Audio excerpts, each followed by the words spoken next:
audience, there was a large demographic that was simply cut off from the experience of FPS games. However, this was a wonderful opportunity for the Rolf developers, who started working on the game in late 2014 and released its first version in July 2015, titled Counterblocks Sauce. Bro, show nah. Dude, am I the only one that finds this funny, bro? Rolf with their first title, Counter-Strike Sauce. Game involved two opposing teams against each other, the T's and the Cities. The main objective of the This T's is the 1.6 of Counterblocks. is to plant the bomb, while the Cities have to prevent the bomb from being... The what? The Cities. The main objective of the T's is to plant the bomb, while the Cities have to prevent the bomb from being planted or defused before it blasts. However, That has to be CB slang, or?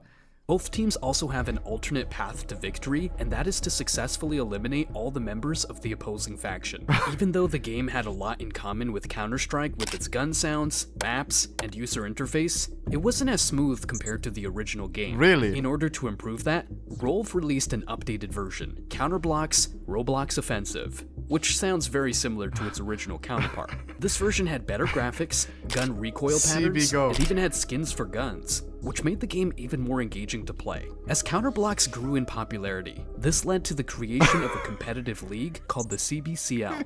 It was a massive hit, with each season having different winners, which allowed young players to experience what it is like to be in an FPS tournament. Later, the league rebranded itself as RSL and hosted players from North America, South America, RSL. Bro, that's ESL, huh?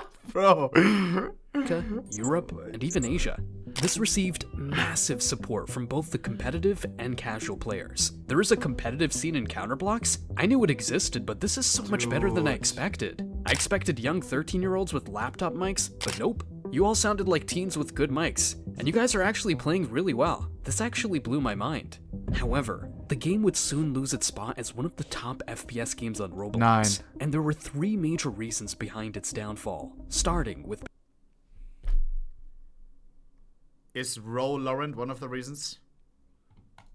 being called the ripoff of CSGO. Undoubtedly, the core gameplay and mechanics of CSGO are very similar to that of Counterblocks. After all, it was created as an alternative to CSGO. However, it is the same reason why it has fallen out of favor with its own audience. Both the games follow the exact gameplay, maps, and every other mechanic in the game. The selection of weapons in Counterblocks is also identical to that of its counterparts. Counterblocks also took a page out of CSGO's book when it came to the skins and cases. However, unlike Counter-Strike, where the players had to spend real money to buy cases and skins, Counterblocks required players not to have to spend a single penny to buy these cases. The free case system was one of the major reasons why Counterblocks became so popular, as it encouraged players to grind. Was? I have my alerts muted. Mods, why are we doing this?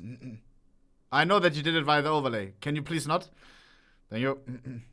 For hours a day to earn a currency called credits to buy cases, and try to obtain rare and exclusive skins which can be traded with other players. But here's where things turned problematic. As the trading was player driven, some players started buying and selling skins using real money. Since Counterblocks rares. $700 eBay. the illegal trading started happening outside of Roblox,